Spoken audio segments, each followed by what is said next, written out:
అందరికీ నూతన సంవత్సర మరియు సంక్రాంతి శుభాకాంక్షలు.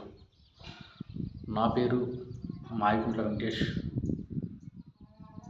2024 పుట్టపర్తి నియోజకవర్గ స్వతంత్ర ఎమ్మెల్యే అభ్యర్థి ఒక శాసనసభ్యునికి పోటీ చేయడం జరిగింది. నేను ఒక రైతు బిడ్డని, ఒక మధ్యతరగతి కుటుంబానికి చెందినటువంటి వ్యక్తిని. ముఖ్యంగా నాకు ఎన్నికల సమయంలో నా స్నేహితులు కావచ్చు, నా మిత్రులు కావచ్చు, నాకు ఆర్థికంగా సపోర్ట్ చేశారు, నాకు సపోర్టివ్గా ఉన్నారు. ముఖ్యంగా నాకు ఓటు వేసిన ప్రతి ఒక్కరు కూడా కృతజ్ఞతలు తెలియజేసుకుంటున్నాను.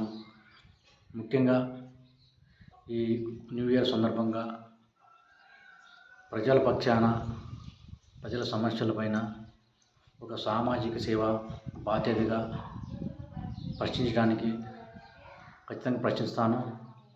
ముఖ్యంగా పుట్టపర్తి నియోజకవర్గ అభివృద్ధి కోసం ఎంతకైనా ప్రయత్నం చేస్తాను, కృషి చేస్తాను. ఈ సందర్భంగా తెలియజేస్తున్నాను.